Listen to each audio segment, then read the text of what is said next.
Hello po sa inyong lahat mga ka-crypto. Ako po si Pinoy Crypto Trader at sa video na ito ay pag-uusapan po natin ang tatlong mga pangunahing panganib o risk na maaari pong magdulot ng pagbagsak sa presyo ng Pi Network sa mga susunod na buwan. Kaya kung ikaw po ay isang Pinoy Crypto Trader o investor na interesado sa Pi Network, mahalaga pong maintindihan mo ang mga aspeto na ito upang maging handa sa posibleng epekto nito sa ating investments. Pero maliban dito ay alamin din natin ang mga detalyeng nasa likod ng mainnet delay, cryptocurrency crash at ang technical na kahinaan ng Pi Network. At ayan, bago po tayo magpatuloy ay nais ko lamang po munang bigyang nilinaw ang aking disclaimer kung saan ang nilalaman po ng video na ito ay hindi po ito isang financial advice. For education and information purposes lamang po ang layunin nito. Ayan, ano nga ba ang posibleng epekto ng mainnet delay sa presyo ng Pi Network? Ayan, ang pangunahing panganib o risk na kinakarap po ng Pi Network ay ang posibilidad ng pagkaantala or delay ng mainnet launch. Ang mainnet ay mahalaga dahil dito po nagsisimula ang tunay na utility ng Picoin sa crypto ecosystem.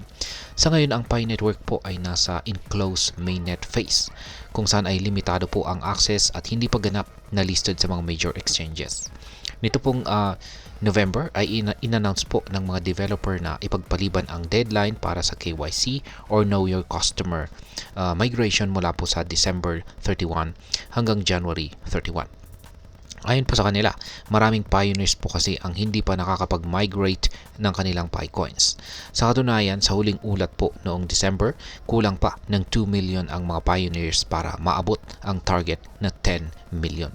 Sa ganito pong sitwasyon ay natural na bumaba ang kumpiyansa ng mga investors.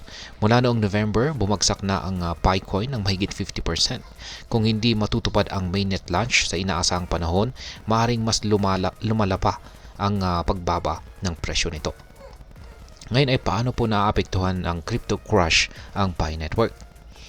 Ang isa pang malaking hamon para sa Pi Network ay ang kasalukuyang pagbagsak ng cryptocurrency market or ang crypto crash. Sa nakarang linggo ay naranasan po ni Bitcoin at iba pang mga altcoins ang matinding pagbaba ng halaga. Hindi ligtas dito ang Picoin kung saan ay bumaba na rin po ito ng halos 20% sa pinakamalalang araw nito mula po noong November.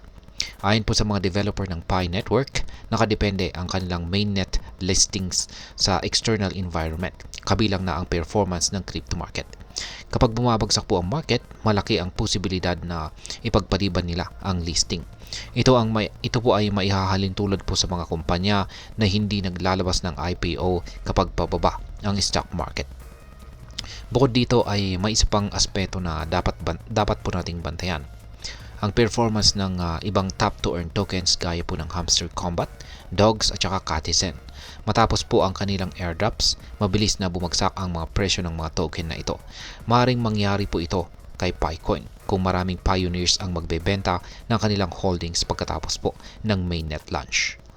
Ngayon ay bakit naman po mahina ang technical na kalagayan ng Pi Network? Ayan.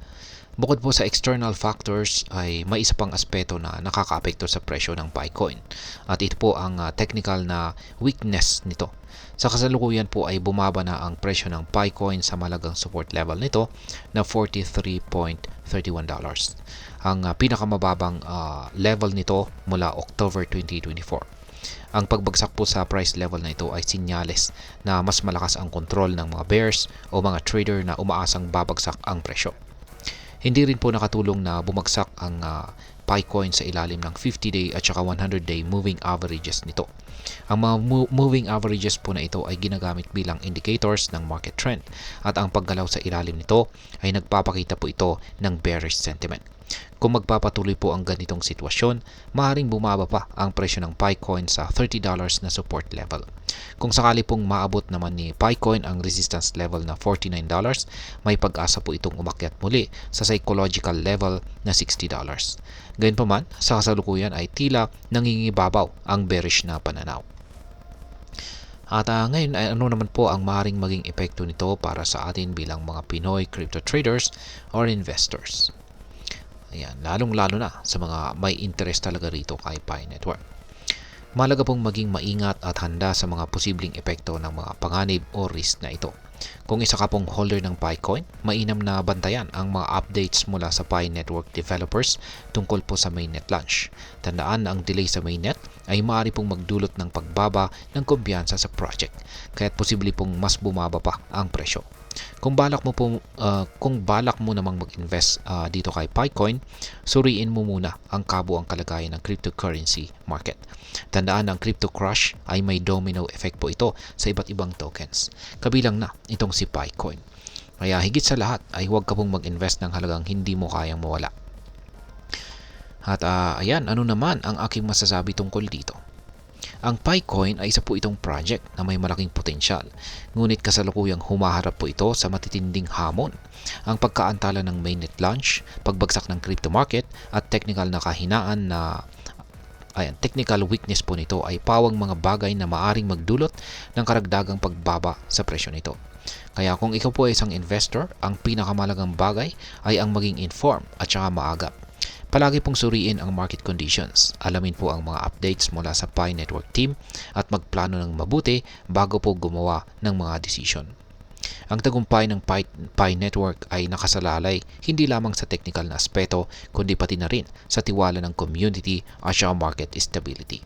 Kaya naman, habang umaasa po tayo sa mas magandang kalagayan ng crypto market, maging wais po sa ating mga hakbang at laging maging handa sa anumang posibleng pagbabago. At ayan, hanggang dito na lamang po tayo sa video na ito mga ka-crypto. Sana po ay inyong nagustuhan ang aking paliwanag sa video na ito.